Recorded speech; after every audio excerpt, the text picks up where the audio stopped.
I'm Ben. I teach 7th and 8th grade history at Gateway Regional High School, Gateway Regional Middle High School in Huntington, Mass.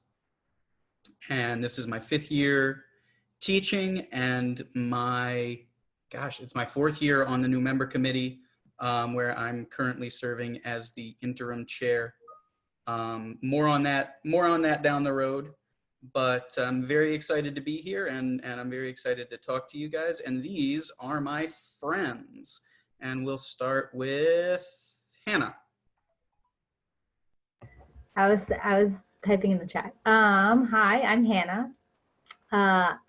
This is my 3rd year teaching. I teach 3rd and 4th grade in a mixed age classroom in a very tiny school in Rowe, Massachusetts. And what else am I supposed to say, Ben? I think that's good. You can talk about, if you want to talk about your membership on the committee, you can do yeah. that. Yeah, sure. I'm a member of the new member committee. I'm also the president of my local union. And I do a lot of everything.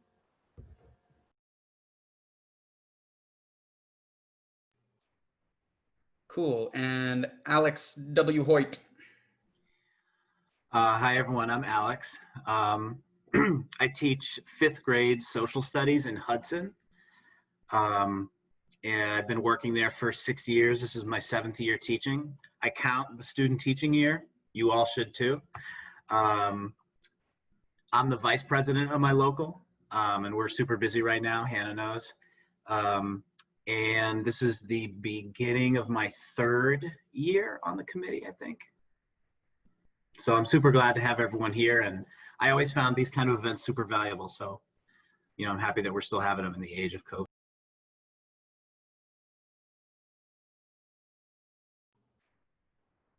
Chelsea. Hi, everyone. I am Chelsea, and I am a English teacher at a small alternative high school in Revere, and I technically teach 10th and 12th grade English, and this is my 5th year teaching, my 5th year at my school, and this is also the beginning of my 3rd year on the new member committee, and I'm also the new member liaison for my local in Revere. And I'm also really excited to be here. It's my first panel, and we'll see how it goes virtually. And if you have contacted the new member committee at all on social media, it's probably Chelsea's fault. She's kind of our unofficial manager of that. And actually, Hannah is just taking over as the manager of the committee's new blog. So those are cool things that we're trying to do.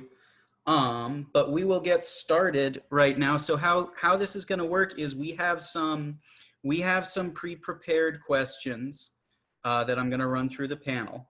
But if you guys, as soon as you audience member type people have questions that pop into your head, you can go ahead and use the question and answer feature, which is super fancy for me because my district is all Google Meets and hasn't shelled out to Spring for Zoom. So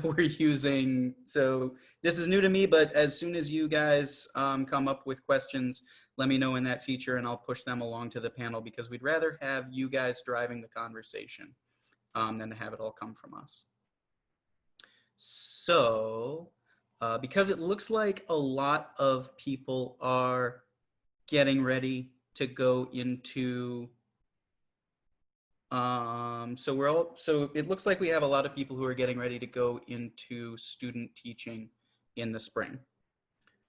So I will start with a question that I shamelessly stole from Chelsea, which is, what do you wish someone had told you about student teaching before you started? And panelists, if you don't mind, I think let's just stick with the order that we established at the beginning when we introduced ourselves so that we don't get too confused.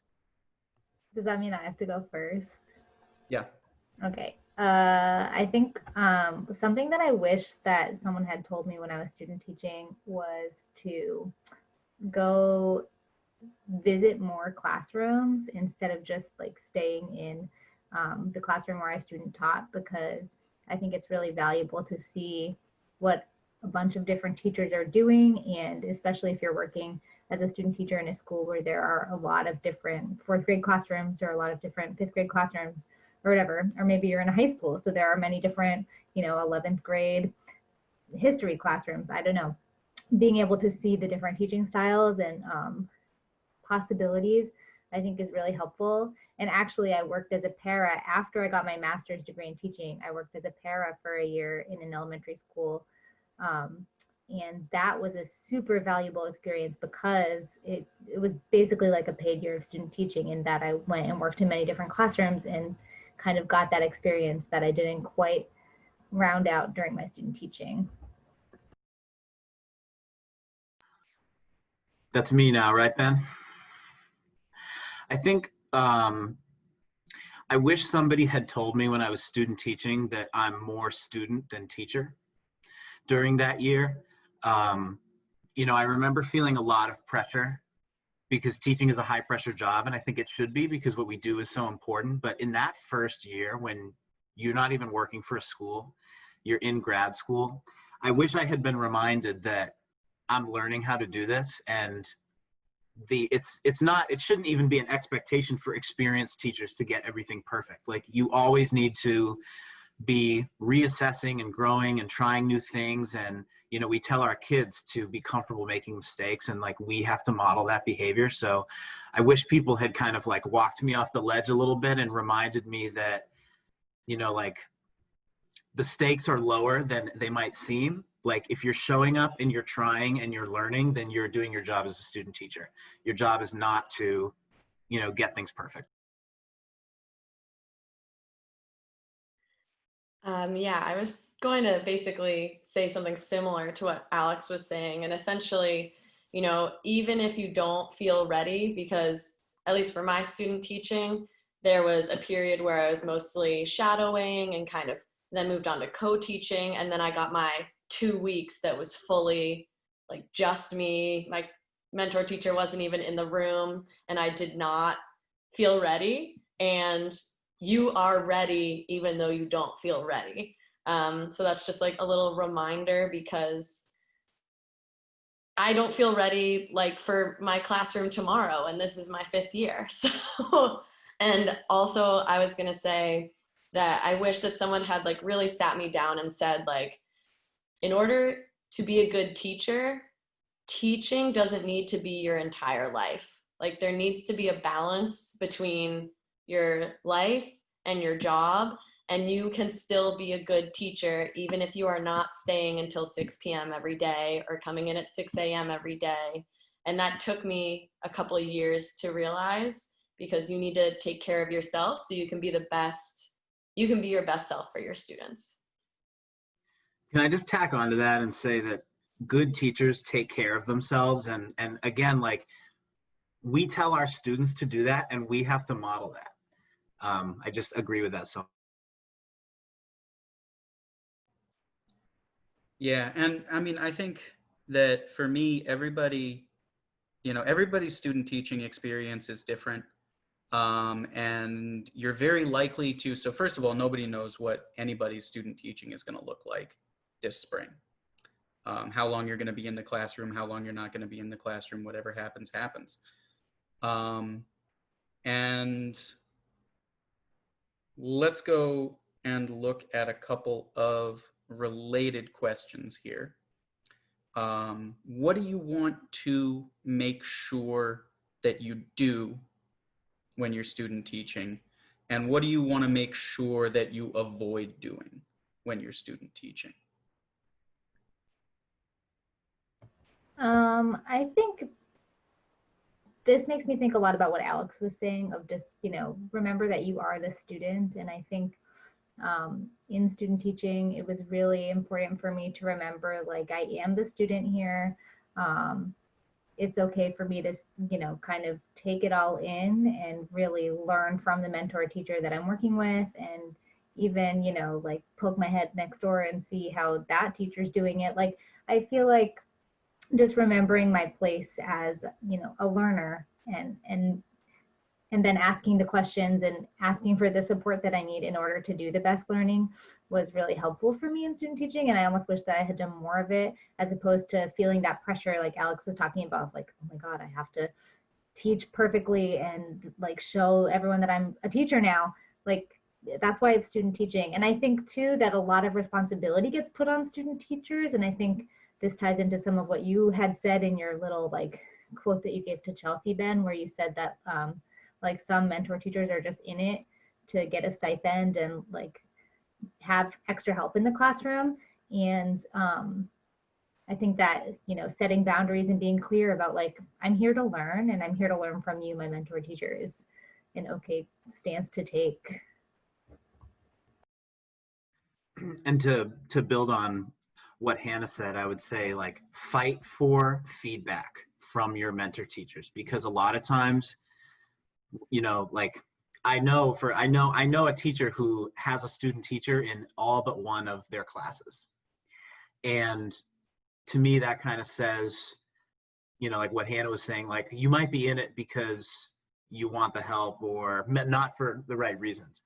And some mentor teachers are great and they're really invested in your development as new teachers, and some are not.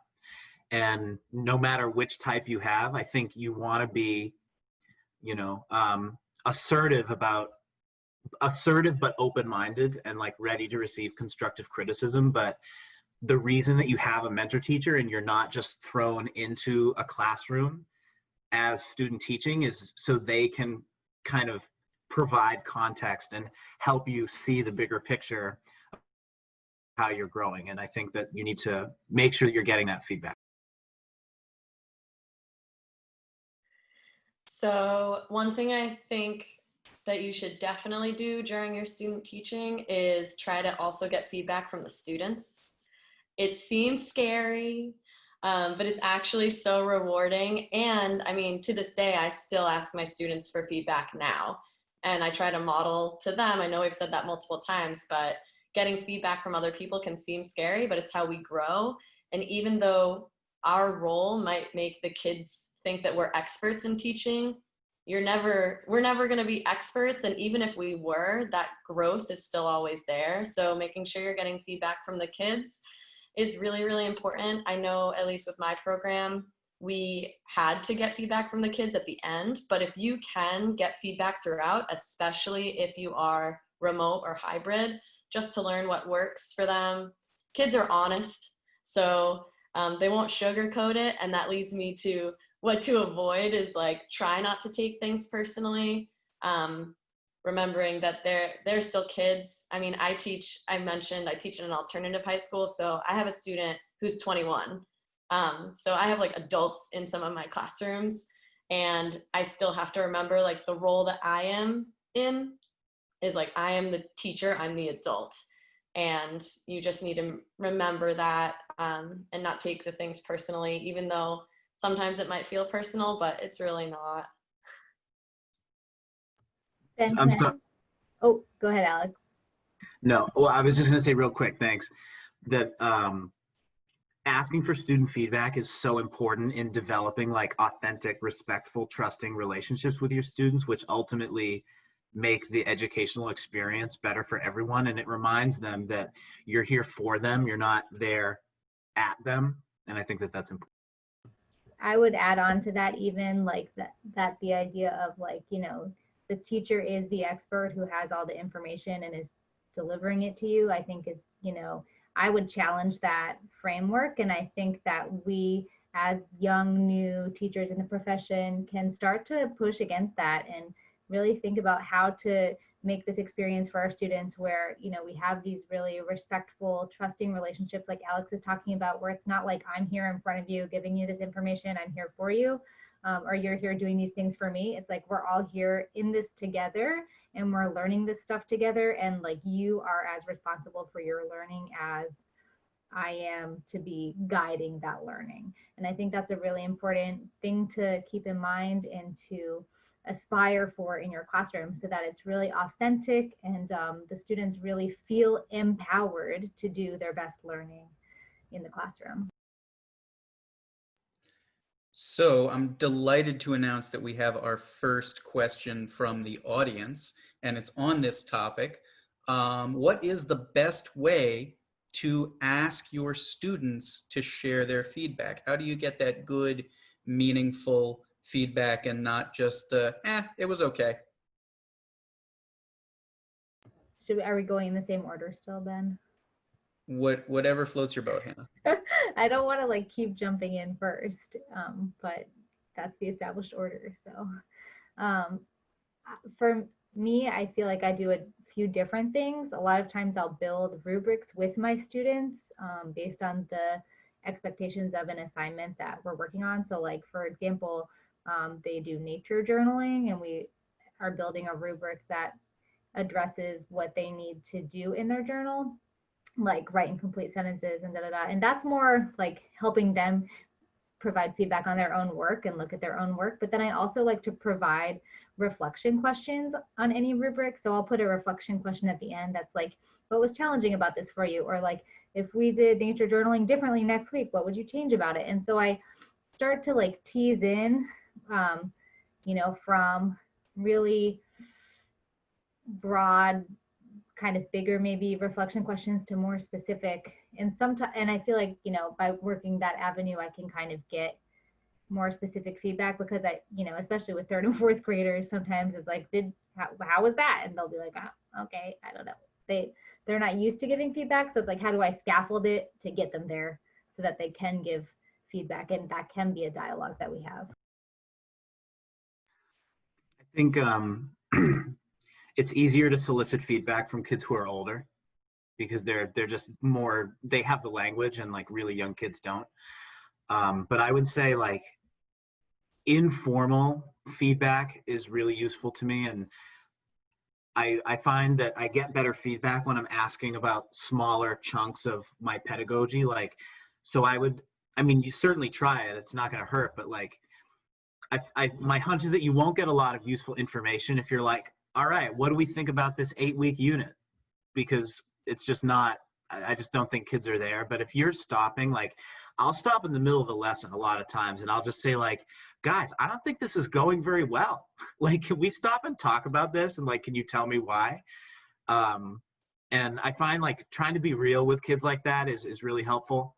So I just think informal feedback, don't give them like a survey either, like, because kids are just there, like they're going to want to get it done, and they're not going to give you like what they really think. So, like take your time, class time, and get that feedback. Don't like, survey them.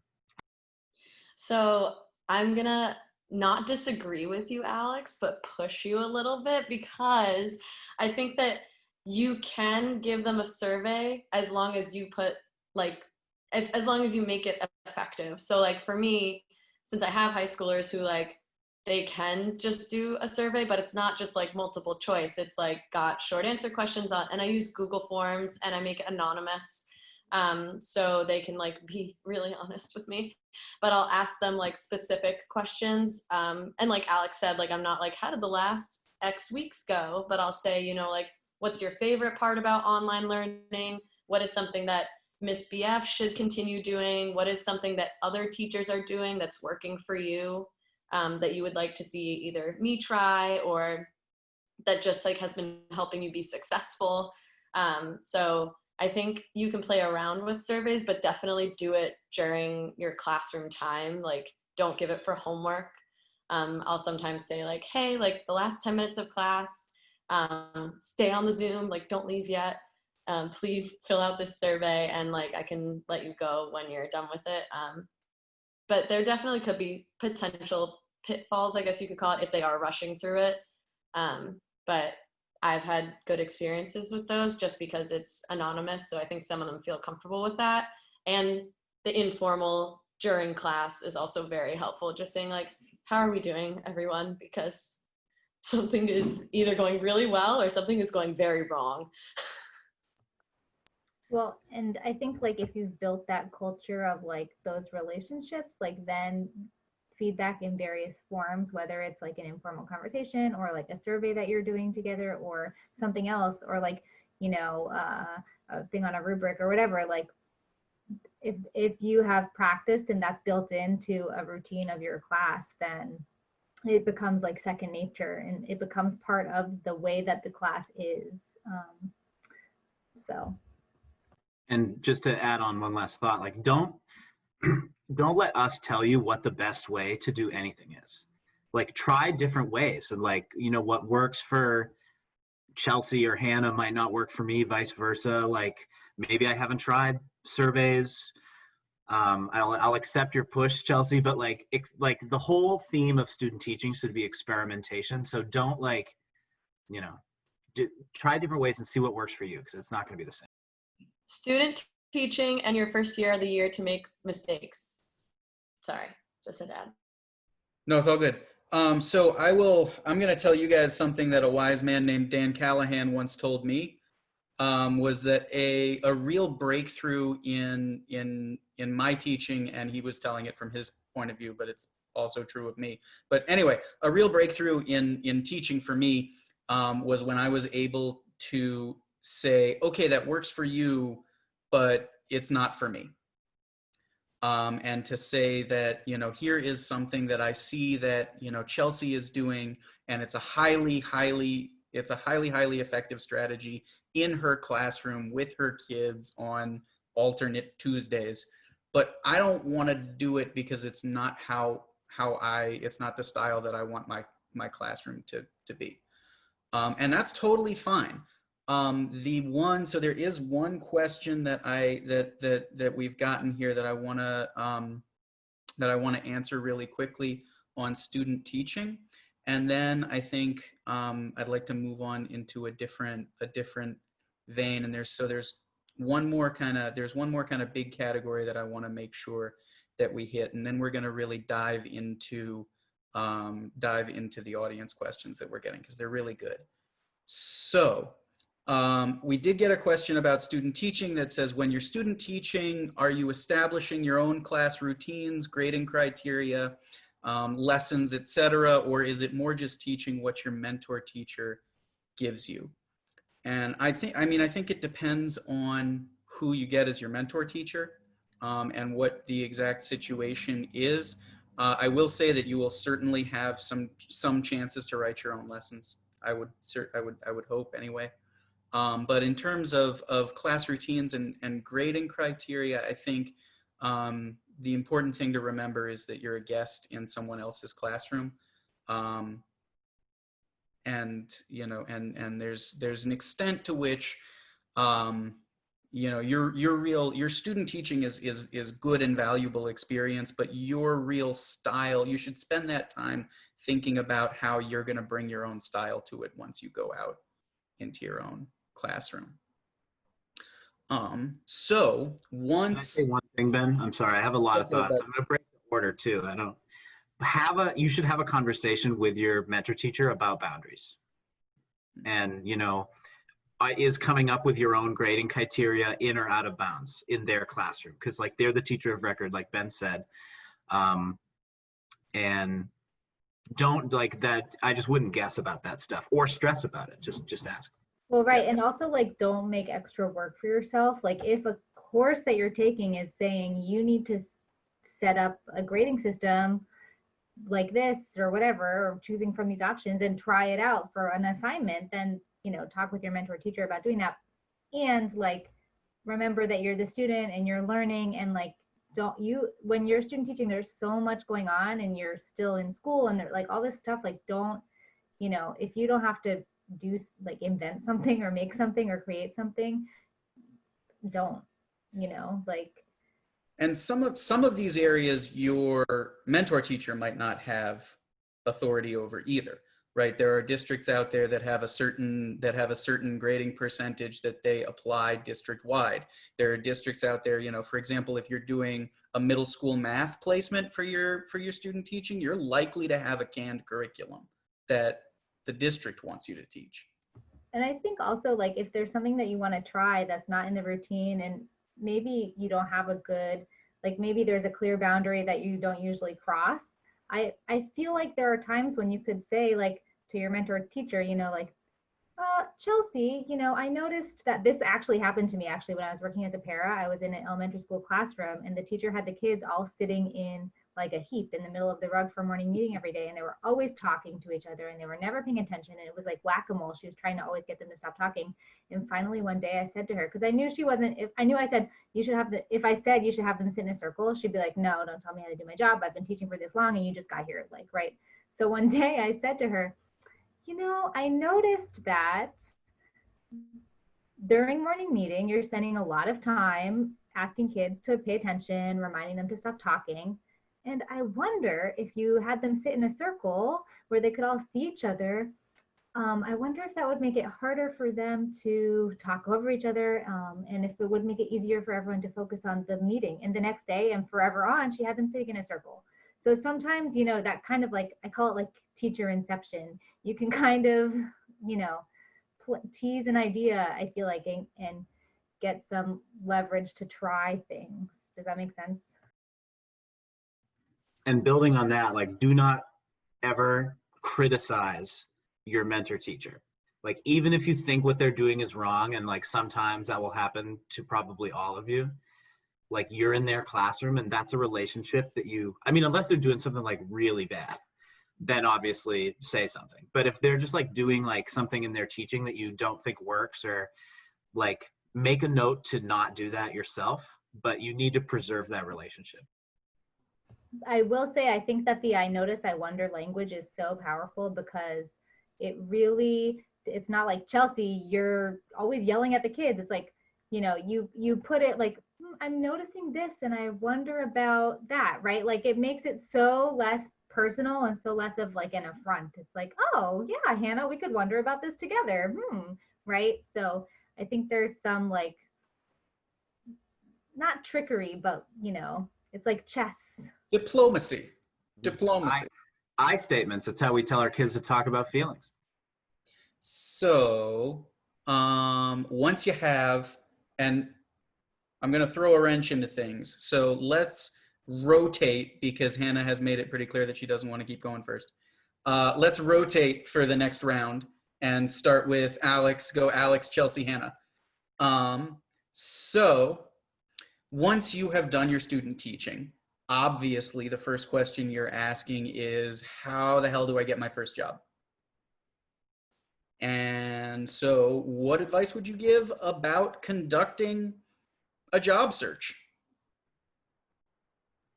Wow, I've never been the person to answer first, so. Enjoy it while it lasts, buddy. Yeah. So what advice would I give about getting your first job is the question. I think, I don't know, this might sound like weird and people may disagree with me, but I would say like, don't be picky. Your first year, don't be picky. Like, you're really a student teacher in your first many years of teaching, and any experience is valuable, even if it's at a school that like you don't feel like you're a good fit in, or like for whatever reason it isn't ideal. So I would say that's my advice, is don't be picky. I mean, like, obviously there's a point of no return. Like, if you've been there for 15 years, like, don't probably just like up and change schools. But like, for the first couple of years, like, teaching jobs are hard enough to get. And, like, sadly, I think they're probably going to be harder than ever to get once this pandemic is over, because there's going to be fewer of them and lots of candidates. So if you get a job, like, take it and then learn from it and then move on at the end of the year if you don't love it, is what I would say. So just to repeat the question, Ben, it's like advice for during an interview or getting an interview? Advice for your first job search. So if that's, for you, if you think you can really help us out with, how do you get noticed online on School Spring, or how do you show up and give a really good interview? That's up to you. Sweet. School Spring. So basically apply to everything. So kind of like what Alex was saying, don't be picky. Just apply to everything that you can. I like applied everywhere that I could, and I didn't even get hired until 2 days before the school year started. And it was scary. And my mom was very upset. She's also a former teacher, and I might have signed a lease without having a job first. So we were a little nervous, but basically apply everywhere. When you do end up interviewing, I would really recommend bringing along a portfolio that is like a lesson unit that you created during your student teaching that you're really proud of, or during your education program, right? So you're working on making unit lessons and plans and how you would actually roll that out to the students. So for example, I ended up bringing a Macbeth lesson unit plan that I had done with my students during my student teaching, and I brought that to all my interviews, just a little cute little portfolio that I could leave with them. And also make sure your resume is 1 page. Like no one's reading past that first page, no one. So on School Spring, right, you have like your virtual online resume, but when you go in, bring just your tangible physical copy, 1 page. You can have multiple pages after that, but make sure what is important is on that first page, because when they are looking at hundreds in some places, applications, especially like English teacher, where there's too many of us, like they are not looking past that first page. So make sure that you're standing out on that first page, and it can be, again, like a unit plan that you created that might connect to, like mine connected to, oh my gosh, I can't even remember. It'll come back to me, but it was really cool. I do remember that. I got up a minute ago because I went to get my professional portfolio. So first of all, like everyone has said, don't be picky. And I actually, when I finished my master's degree, I actually worked as a nanny for like half a year because of the way that the school year and my master's ended and stuff like that. So I had like this extra half of a year. So I didn't even get a job in a school. I was a nanny. And then the following fall, I applied for a couple of teaching jobs, didn't feel like I did well in interviews, was super nervous and just like had been out of the scene. And I ended up taking a job as a para because I said, you know what, I want this job as a para. And I told them that in my interview. And I said, this job will allow me to see different teachers, to be in a public school for a year and just like get it all and have that in my like experience soup. And then the following like spring, summer, when I applied for jobs, I like, got together this portfolio that had, and then I went into, I think like the first interview I did, so like Chelsea says, apply to everything, seriously do it, because I remember the first interview I went to and I had this and I didn't even touch it. It like sat next to me, probably on the floor. I was petrified, nervous, and then when I interviewed for the job that I have now, I went in with my portfolio and I like felt, I had researched the school and I knew this was a place that I really loved and wanted to be at for different reasons. So I could articulate that.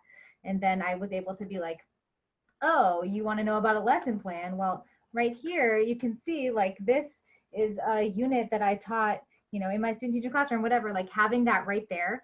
And this job interview for the school that I work at now and have for 3 years, they called me like 2 hours later and hired me. And they said, like, you're the most prepared candidate we've seen. Like, your portfolio was very impressive. Like, we want you at our school. So I think if you can build something that's really like, if you have the confidence and you have the, like, I don't know a good adjective, but if you believe in yourself and you carry that, I think it can go a really long way. Like, don't sit there petrified, like, sell it. Building on you, Hannah, too, like think of interviews as networking opportunities too. So like the way that I got the job that I have now was initially I was not chosen. And then like piece of advice, think of the interview process in phases. It's not one monolith. It's School Spring gets you an interview, gets you a demo lesson, gets you a job. In most places, that's how it works. So you think of it in pieces. I was not asked to do a demo lesson in the job that I have now because for whatever reason. but I made sure to connect with the people in the committee, and I was like, can I have some feedback about like, what were you looking for that I did not show you?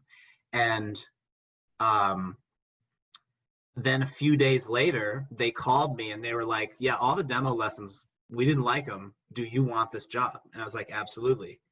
And I didn't even have to do a demo lesson. So, you know, like a job is going to pop up at that school a year, 2 years down the road. And if they remember your name and they remember like they have a positive experience interviewing you, even if they didn't pick you, that gives you a big leg up, I think. So all three of my friends here mentioned mentioned apply for everything, right? Don't be picky. And that means, and I would say that means geography too, right? So you might be from the Boston area, but if there's, if there's a job that you're qualified for that opens up in Worcester or Pittsfield, apply for it. You know, you don't lose anything by applying for a job. Even if you never saw yourself living on the South Shore or the South Coast or way the heck out in the Berkshires, give it a shot. Well, and you might be surprised. Like, I didn't think I was going to come work up in Rowe, which is like on the Vermont border. Nobody knows what it is. Tiny school with like 60 kids. And I loved it instantly and was so glad to be hired and moved right away. Like, so I think taking a chance and just like going for it in a lot of, in all of the ways sets you up for more possible success. The other thing I would say is expand, do whatever you can to expand the universe of jobs that you are qualified to apply for. So get multiple certifications, get multiple grade level certifications, right? Subject certifications. Go for it. Good, Alex, I'm going to steal that right now. So Alex says, go for it in all of the ways, for sure, right? Spread out, do whatever you can to make yourself qualified for more positions and then apply for them. I would say the big caveat to that is you have to be, if you are getting a special ed license or an ESL license, make sure that's what you want to do. Because if you get hired in, I had my advisor in grad school told me, I was asking him, should I would only take a couple more courses for me to get certified in special ed. And he said, if you ever want to teach history, don't get certified in special ed, because that's where you're going to be for the rest of your career. So if you if you want to do it, do it. God bless you. I hope you're good at it. If you don't want to do it, don't. That's the one I would say don't do it. But it's fine to teach something that you don't really like for a couple of years while you get the experience to apply for something else, because it's also fine to change districts.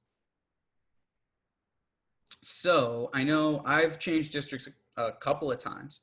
And I know, Hannah, you have as well. Do you have anything that you'd like to add? Well, I changed districts because I worked as a para in a 2 to 4 elementary school.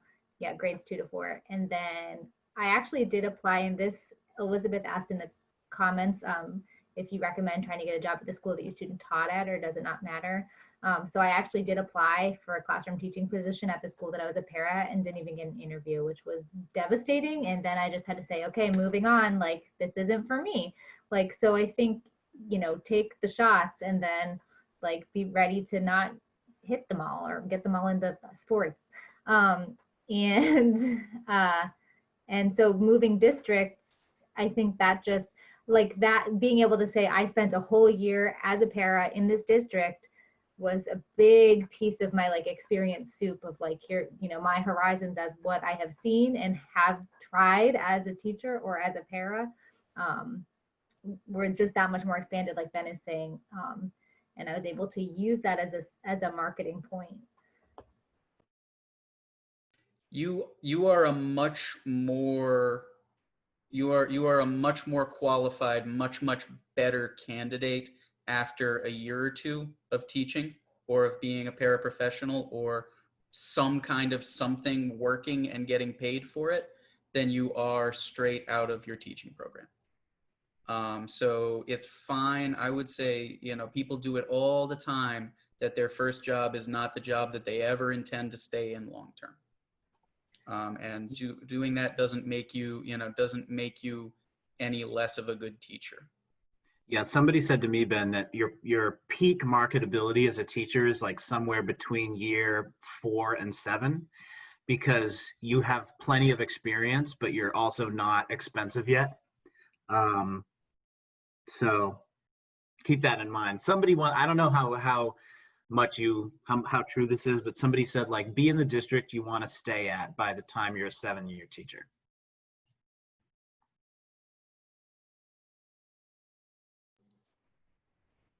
So there's one kind of technical question and one pedagogy question that I want to look at. Hannah, did I miss anything in the chat? I know you're keeping a better eye on it than I am. Did you see Elizabeth's question earlier up about the local school system? I did. We're gonna get to that. That's what I thought your technical question might be. No. So I have so there's one technical question here that says, I'm considering perhaps going straight for my master's after graduating due to everything that's going on in the world. What do you guys think? Great plan. Well, just like you're more marketable with experience, you're also more marketable with a degree, although you are more expensive. But like, I did my bachelor's of science in environmental science and biology, and through teaching outdoors, like at nature camps, realized I love teaching, and went and got my master's in teaching so that I could teach in a classroom. And so I think it depends on what is good for you. And if you feel like this is going to get me to where I want to be as a teacher, then great. And if it's like just a lot of money that you're throwing at a degree that you might not need, then, Yeah. Eventually you do need a I was just gonna say, my undergrad degrees were in English and sociology with a criminology like subset. And then, my senior year, I was like, what am I doing with my life? And I was like, oh, I really love teaching and being around people and helping people. And my mom was a teacher, my grandma was a teacher, and I was like, oh, this is what I was always supposed to do, and I just didn't realize it. So I didn't even take any education classes until my master's.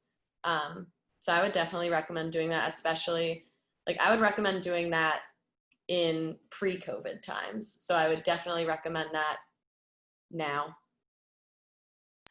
And I was just going to say, eventually you do have to have your master's to teach in Massachusetts. And I will tell you,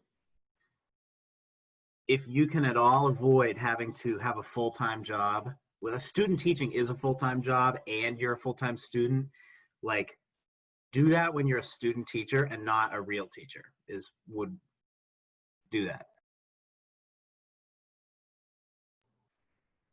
And don't worry about making yourself more expensive by doing it when you're a first-year teacher. You're cheap enough that they're not going to sweat the extra money. It's just kind of a pay raise for you. That being said, I would say, look. So I have a question here that's kind of in the same vein. So if you're struggling to find a full-time teaching job, would you recommend trying to work as a sub or a para while getting your master's, or should you focus on getting your master's entirely? I'm going to take 1 second to sound off on this before I pass it off to you folks.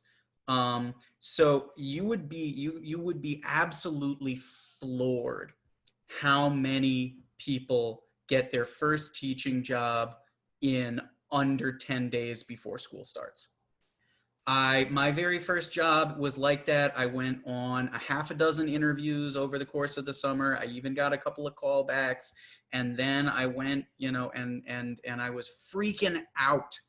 I was losing my mind, and very much like what Chelsea was saying, I got an interview on Wednesday and a call back on Thursday, and Friday afternoon there was the phone call and they said, can you start Tuesday?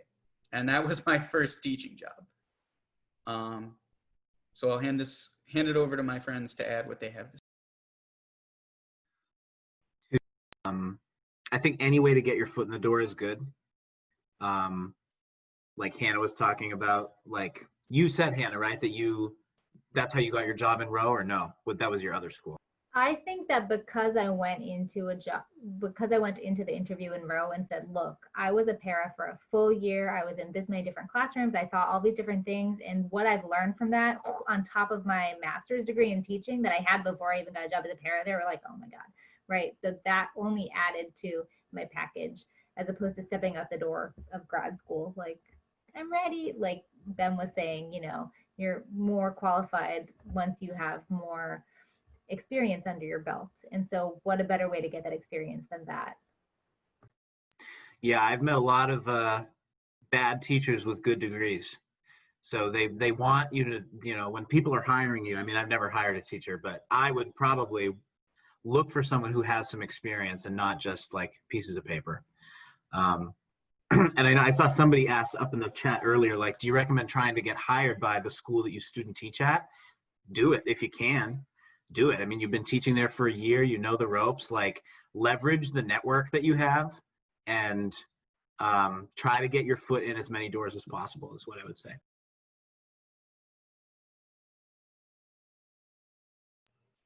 Wherever and whatever your first teaching job is, just remember it doesn't have to be your last teaching job.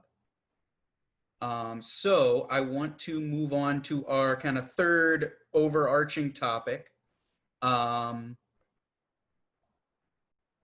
which is how and why did you first get involved in your local union, and what does your local union even do, and how is it related to basically all the union stuff? How'd you get involved in your local union? And so we're gonna rotate again. So Chelsea, you are now first, and Alex, you are now last. And I'm gonna pass it over to Chelsea because I really, really, really have to pee. Okay. So I feel like if you all can't tell, like me and my mom are close. I feel like I bring her up every time I'm speaking, but no surprise, my mom basically said, if you don't join the union, then I'm disowning you. So I got hired. I immediately signed up for the union. I knew it would help me. It would help me with networking. It would help me with different trainings and workshops, and it would give me protections and make sure that I was being respected as a teacher. And I first signed up and I was just a member. And then my second year of teaching, my colleague approached me about a new member liaison position in my district and said that I should do it. She thought I'd be good at it. And I thought it was just for my school. And then I went to my first e-board meeting, which is essentially where all of the representatives from all of the schools in the entire district who have basically been voted in by each individual school meet every month. And I showed up and realized, oh, I will be the new member liaison for the whole district of Revere. Cool. I also had the president of my local down the hall from me. So he helped me get involved. He signed me up for the summer conference that supposed to happen at UMass every summer. And I went and I fell in love with it. And the summer after that, I did the new member track. And I got involved with the new member committee because they're the best committee of the MTA. I'm biased, but I got involved pretty early. Like I got very involved in my second year. I don't know if that's common or uncommon, but because of the connections I had made with other teachers in my local, and then I made at summer conference with teachers throughout the state, it really helped support me with that. And I mean, thinking about what my local has done for me currently is really making sure that teachers have been protected during all of this COVID dangers. So we have a contract every year, and it gets voted on every couple of years, but with the closure in the spring, they had to make an emergency memorandum of understanding, or an MOU. And that was essentially like a temporary additional contract that would talk about other pieces of the contract that would probably come up and would look different than when we were in school, and we got to fight for our safety in the fall and make sure that we weren't going to be forced into our buildings with students. I know that there's a lot of conversation around that maybe my other two panelists would talk about, but at least for me, my local has really made sure that we were safe in Revere because it's the second highest, it had been the second highest rate of COVID in the state, so. Well, when I was a para, I like just the treasurer, I was working in the classroom of the treasurer of the union, and she was like, sign up. And I was like, all right, cool. Guess this is the thing to do. And then when I became a classroom teacher, we have a small school, it's a small union, everybody's in it. And, you know, I kind of had an idea of what the union does and was like a little bit involved. And then I actually went to the new member program over the summer a couple of years ago and was like, oh, the union is very helpful. And then coming back in the following fall, like they made me the new president of my local union because it's so small and there was kind of like a vacuum of nobody's doing it. Hannah knows about the union. So I feel like I went from like 0 to 60 on union knowledge. And I think right now is maybe, like Chelsea was saying, is maybe one of the biggest times for the union because we need to be safe in our schools and we need to make sure that, you know, teachers are doing what's in their contract and not going far above and beyond. Even though as teachers, that's what we do, I think it's really important right now that we maintain boundaries and you know, feel like we can say, actually, it's not in my contract to spend an extra hour like planning an extra lesson for remote learners when I'm already doing in person. Like there's so much happening that having the union like behind us to make sure that it's all working for us as teachers is really important. Always and definitely right now. Yeah.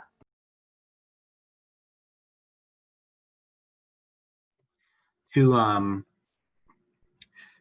build on that, I think the union's job, the union's job is to make sure that teachers get a fair shake. And it's in the interest of administrators to stretch teachers for like every ounce of work they can because we're salaried, we're not hourly. If we were hourly, you better believe we would have more free time. It's the union's job to push back against that, like by and large. But the reason that I would get involved in the union early is actually not that. I would get involved because there are so many like professional development opportunities and network opportunities. Like, I think people have this concept of the union. I mean, you all are involved in the union right now just by being here. You're more involved than I was when I was a student teacher. And I think people have this like caricature of what a union is, that it's always aggressive and that it's constantly in fights and that it's like, you know, sometimes it is that because it has to be, but mostly it's not. Mostly it's building solidarity with your other, you know, fellow educators across the state, meeting them, learning from them. And there are just so many opportunities to do things like that that you don't get if you're not a part of the union. And, you know, you can't really put like a dollar value on them, but what you should all be ready for is, you know, once the powers that be figure out that you're about to be a teacher, you're going to start getting like insidious mailings telling you things like, don't you want that extra $900? Like, wouldn't you rather have a $900 like raise or bonus? And they're going to try to frame it as like, save your money, don't pay union dues. And just believe me when I say like, you will regret making that decision because you're just forfeiting so many important opportunities, the protections that the union provides from you aside. So I got involved with the MTA because in my first year of teaching, I was in a position that is going to be very familiar to many of you a year from now. So unfortunately, the way that education works is that the districts with the neediest kids are the districts with the highest turnover. And so they are also most likely to be the districts where inexperienced teachers are getting their first jobs. And so I did my first year in the classroom in a district that had just been taken over by the state, that had just gone into receivership. And so I saw firsthand exactly what Alex was talking about, with having an administration that would just take 5 minutes here and 10 minutes there and push and push and push and push, and just make their employees' lives miserable, and frankly saw their employees as expendable. And that's really what got me involved in the MTA. And it's what's keeping me involved in the MTA, even though I'm not teaching in a district like that anymore. It's, it's very powerful when you hear the testimony of a teacher who works somewhere like that. Because the MTA is not just about what's going on in your building, and it's not just about what's going on in your district. It's about what's going on everywhere in the state. And that's one of the great things about it, is that you can get the input of people from places that are very, very different than the place that you teach. And I gotta say, there's just so many brilliant goddamn people who work in education in this state. I mean, the people who are on this call right now are some of the people that I ask when I want advice about how to teach.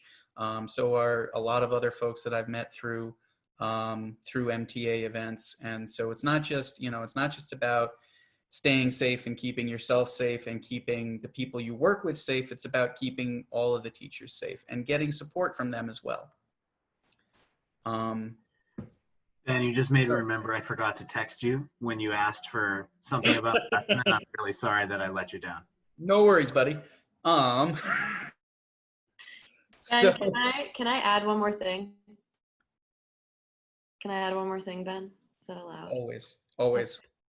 So I also think something that I have learned a little more recently, because I've been involved with the union, is like, we are the union. Like, there isn't one person who's in charge. Like, we are the union. We make the decisions, and we come together in solidarity to fight for one another.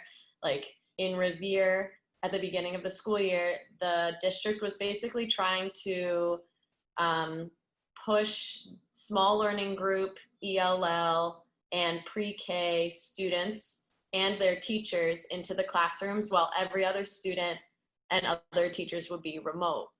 I am none of those subgroups of a teacher, and yet it was this moment for our local that really brought everyone together to fight for those teachers, even though I wouldn't have been personally affected by that. So I think the union does this really beautiful job that we always try to teach our students, right? Like, just because it isn't personally affecting you doesn't mean that you shouldn't give a crap. And so being a part of that, I think, is really powerful and important to remember. And, not to say oh, I only did it so then the union will fight for me next time when I need it. But that was proof that if I do ever need it, those people will be there, because we were able to come together and change that. We came together, we went in front of their city hall, we had a car parade, people were out with signs, and the district said, all right, we're not going to make those kids go into the buildings. So it's just really, it can be really, really powerful and important. So I would, as all of my friends have just said, really, it's really beautiful thing. Yeah, healthy union is you all do stand up for each other, but it's not transactional the way Chelsea was just telling you that it's not. You're doing it to get a credit for later when you have a problem. It's about protecting everybody all the time and lifting each other up. It's not doing each other favors.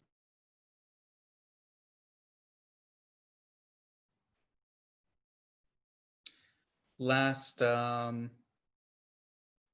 notes on how can you get involved in your union, and what role can new teachers play in union organizing? Am I first? If you want to be. Sure. So I would definitely recommend, like, I know it might be a little more difficult, like finding your building rep, like when you do get hired, depending on where we're at in the world, but finding out as soon as you can, like who your building rep is. Usually locals will have some type of like new member orientation for, like, the district will usually have orientation, and then the union will sometimes have a little slot where you can hear from that local union and you can sign up there. Make sure, again, like you get the names of your building reps and the president. And I think starting small like that is always doable and helpful, just to like start making connections within your building. And then you can always expand out if that's something that you're interested in. Yeah, it might be a little counterintuitive, but I would even say, like, get involved on the state level first, like what you're doing right now, and then get involved in the local level. I mean, both ways, it doesn't matter. Like, actually, I did it the opposite way, but you know, like I put it in the chat, but like getting involved in your local does not always mean, and like actually usually doesn't mean, running for an elected position. Like, do stuff like this, go to conferences, come to summer conference, do panels, like go to trainings. That's all union stuff, and it's, you know, such an important part of why the union exists. So take advantage of that. That's how I would start.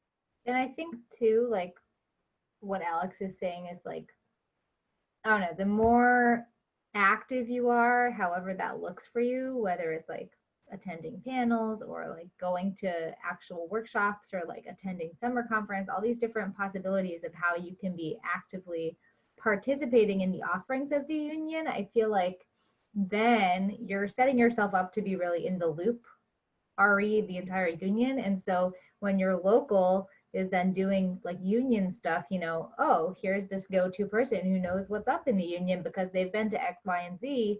Like, I feel like that's how it happened for me, of like, oh yeah, of course, like, we'll just like, Hannah, you're gonna do this now, which, like Chelsea's saying, it's not so transactional, like we're all, you know, supporting each other and working together. And like, I feel like I set myself up to be actively involved in my local union by taking advantage of all of the offerings for teachers statewide.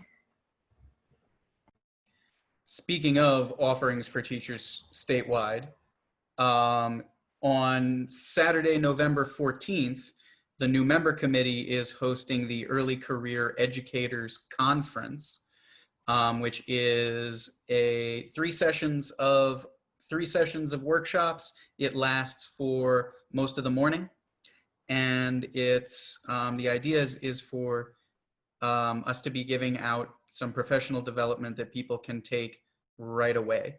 But here's the catch: you have to be a member of the MTA in order to attend, and that includes SEAM. So you can be, if you are you can come to this awesome workshop that we're doing on Saturday, the 14th of November, as long as you join SEAM. So we had a couple of pedagogy related questions, and specifically questions related to, I don't want to lump these things together because they're not the same thing at all, but they are related in that they're both high needs populations. So we had one question about specifically supporting English language learners, and one question about trauma-informed practices and teaching kids with trauma. So I would just like to say, who wants this one to start with? I can talk about, not necessarily first, but about the English language learners, because I co-teach with an L teacher, and like I'm thinking about actually going for that certification. But I don't know, like, is there a more specific question, or are they just asking for like tips and tricks? I think the question was like, what do you wish you had known about working with ELL, with English learning students, like as an early teacher, and what were some of your best approaches / are some of your best approaches?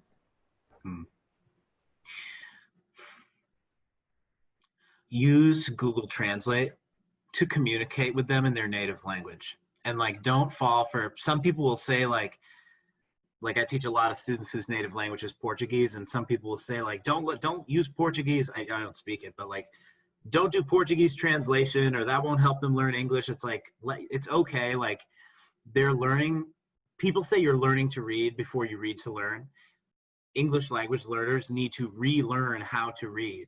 So like, it's okay to, and you want to find a way to communicate with them. And like, if you're not speaking the same language, that's hard to do. Like, you still need to build a relationship with them. So that's just one thing off the cuff is, you know, you find ways to use their native language and incorporate like their culture and things that they're used to, like have them teach you about where they come from and bring that stuff into your classroom, because they're going to feel like outsiders. And I think step one is to make them feel included. Well, and I think that what Alex is talking about is similar to what I was thinking of, like, you know, just like, how can you be sure that you're meeting your students where they are? So whether that's an English learner who, you know, is not understanding what you're saying to them in English, and so you have to find a way to meet them where they are in that regard, or whether it's, you know, you're working with a student who has experienced some form of trauma, and, you know, you need to meet them where they feel safe and comfortable to be able to participate in the classroom. Like, each student is their own universe, and how are you meeting them in that universe so that you can pull them into your classroom universe, right? I've done a lot of trauma informed. I'm kind of like putting these questions together, even though we know they're different, but I've done a lot of trauma informed training, specifically with this woman whose website I'll put in the chat right now. But I also worked in a therapeutic classroom as a para. That was like a big chunk of what I did. I was restraint trained. I was working one-to-one with kids who had serious trauma background. And I think, you know, the biggest takeaway from that is that, like, I could only do my job as a para. And like, even now working with the different students that I've worked with, you know, whether or not they've experienced trauma, I think I can still be a compassionate teacher and meet them where they are, whatever that means for those students. Like, I can't compare their traumas, and it's not my job to be like their trauma detective and find out what happened to them, because my role is to be a stable and consistent adult in the classroom, whether that's as a para or as a teacher or as, you know, a co-teacher, whatever I'm doing. How can I provide an environment that's safe and supportive and allows them to, you know, join that classroom in a way that works for them, if that makes sense.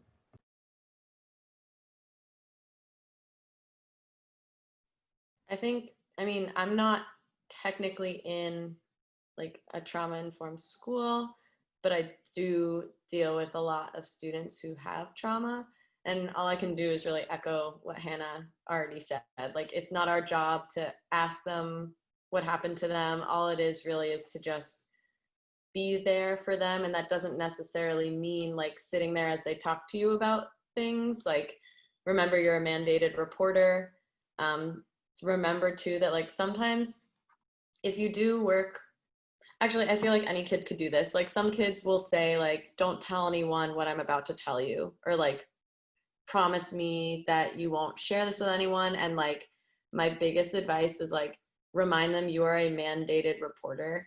And even though they might be angry at you for sharing something that they said with a social worker and administration, like, you are being there for them by doing that.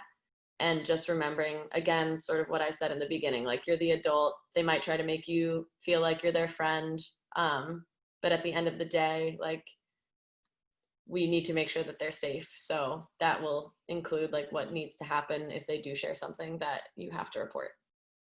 Chelsea, you just reminded me too that, and I think this goes back to just talking about like being a qualified teacher who has lots of experiences. Like, what can you add to your experience soup? So like, one of the things that I do when I'm not teaching is that I have spent many years volunteering at a camp for girls who have experienced the death of a parent. So being in that situation has really helped me to understand that specific trauma, and how, you know, grief happens for children and all of that. And I feel like that's just another element of like, okay, now what does this then add to my tool belt as a teacher, and how I can understand other students, even if they're not on that same like trauma page.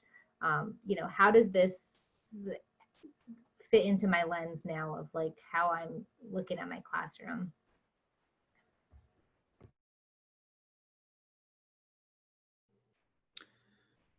And this is kind of, I want to broaden it a little bit just about, just to building relationships with your students in general.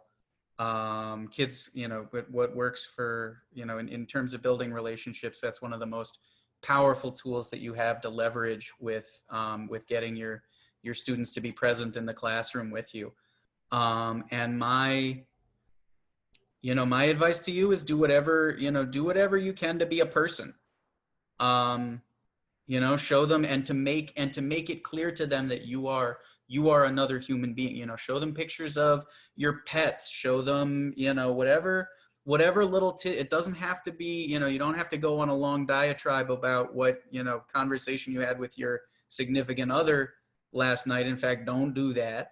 But do what you can to make yourself an obvious, to make yourself an obvious point of reference for them. And to find those commonalities with them. And can I say one more thing? And Hannah and Chelsea can overrule me on this because they both have more experience than I do. But I taught in Worcester for 1 year, and there was a lot of, I taught a lot of students in my student teaching year that had trauma, and I've encountered some, but less in Hudson where I teach now. But I think consistency is really important, and school is the safest, probably most consistent place for a lot of kids who've experienced trauma. And they don't need you to be their friend. They don't need you to like Chelsea said, sit down and cry it out. They might not even be able to, and likely even if they could, won't tell you that they're looking for someone who does what they say, is compassionate, is consistent, is predictable, and is there to help. Well, and I think that's our job as a teacher, right?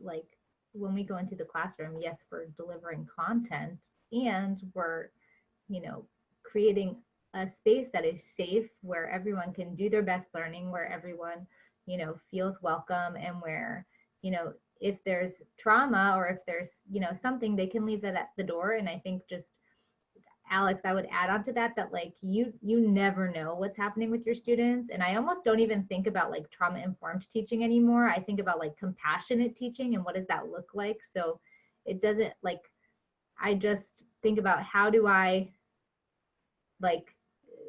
not assume that everyone's experienced some trauma, even though we're living through what the most traumatizing year on the books, right? But what how do I create that space, no matter what experiences come through the door, so that everyone can do their best? Yeah, and trauma-informed compassionate teaching absolutely does not mean lowering the bar for those students. Definitely. And I think there's that honesty and respect, and element of, I want you to be able to do this, and here I'm going to help you get there. Or I want you to be able to do this, and so here are some steps, for you to practice. Every student is capable of incredible things, and when they know that we know that, they do it. And being sensitive to a student's trauma doesn't mean that rules don't apply to them anymore. Now, it's going to be obvious when they're not able to handle those rules. You will know it immediately. And those are situations that deserve their own webinar entirely. But it doesn't mean, like Hannah was saying, it doesn't mean that you lower your standards, and it doesn't mean that you can't have expectations with them. It just means that maybe they look different. But that consistency is still key. I feel there are so many good books, Lost at School is a really good book about the kind of behaviors that Ben kind of just mentioned, or this book is really interesting, The Whole Brain Child, about how to talk with students and engage their whole brain, even if they're in a fight or flight mode. And then these two books are really fabulous, Fostering Resilient Learners and Relationship Responsibility and Regulation, talk about what to do when there's trauma, or even if there's not, and how to approach it compassionately, and how to be that consistent adult. And I love these books. I'll put a little reading list somewhere. Well, I was also just one last thing going to add, you never want to look, it's hard. Like we all have our own like unhidden biases that we might not realize, and the way that we're acting, we might need to be either called in or called out about it, and the students might even do that for you. But something that I think all of us will have to work on eventually at some point in our careers, if we haven't already, is not looking at students through a deficit lens, depending on what they have been through, and keeping those expectations high, even though you might think you're doing them like you're really doing them a disservice if you're lowering the expectations just because they may have been through something. And it's really like keeping that expectation the same as every other kid, but it just might take a different approach to get them there. They just might need some different scaffolds. They might need extra time, and that's okay. But by lowering any expectation for a kid, you're basically communicating to them that you don't think that they can do it. And kids know that, even if they can't communicate that to themselves or back to you. So I would love to take a few minutes to get a kind of a closing statement from each one of you. A kind of a wrap up, a wrap up, something that you really wanted to make sure that you hit and you didn't get a chance to mention it.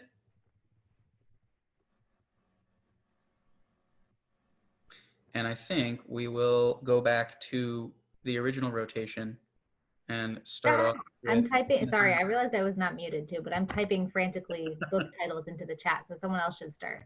Okay. Alex.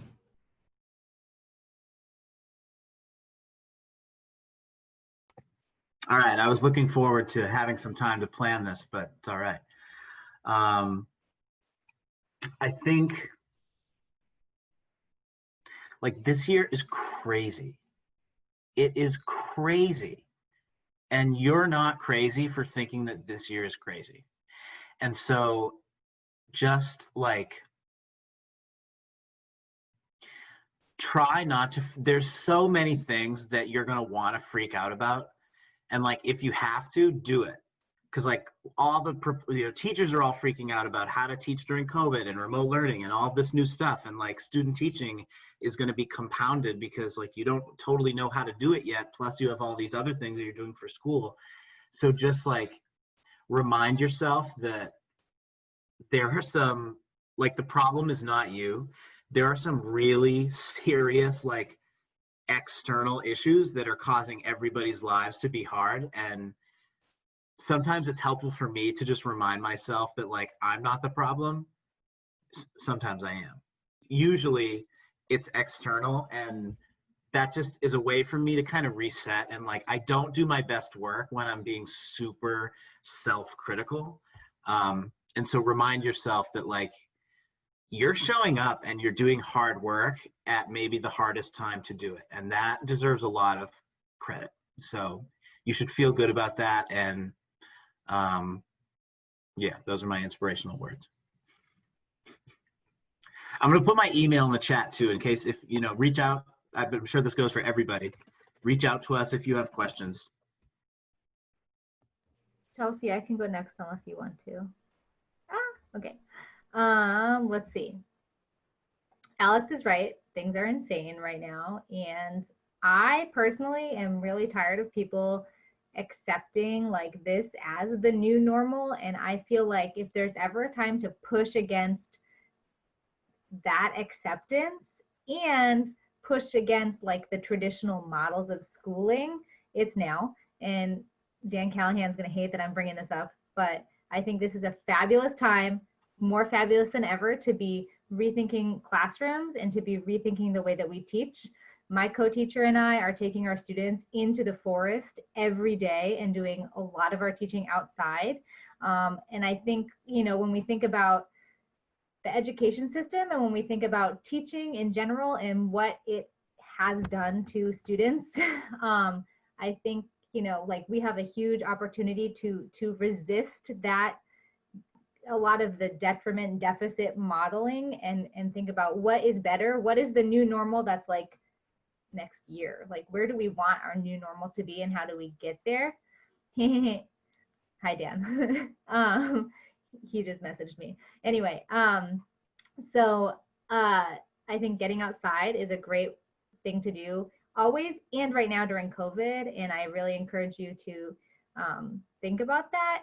And I would just like to plug that there's a fabulous conference coming up, cheaper than ever because it's online, about teaching outside. And I'll put a link for it in the chat. And I'll put my email too if you want to talk about being outside with your students. And what was I also going to say? I forget. I don't know. It's not the new normal. The new normal is yet to come. And we need to like resist, people wanting to get back to the regular old school normal and seek a new normal that's like better for our students and the world. Mic drop from Hannah. So basically, like, all of you beautiful, insightful, like, soon-to-be educators are about to embark on something that like not many people can do. So you should already be applauding yourselves on going on this journey, because again, like, not everyone can do it. It is really, really freaking hard, and it is so rewarding and wonderful. Two, you are going to make mistakes, and that is okay. You're going to make mistakes for your entire career, and make sure that when you do, if you need to, model apologizing to your students. It is so, so, so important to like, for them to see that someone in like a power position, again, like, teachers are human too. Like, we want to make sure, like, if you make a mistake, apologize to the kids. Also, don't take work home unless you absolutely have to. Like, try to get as much done as you can at school, because you want to set those boundaries. Like, when you do work, you are at work, and when you are home, you are relaxing.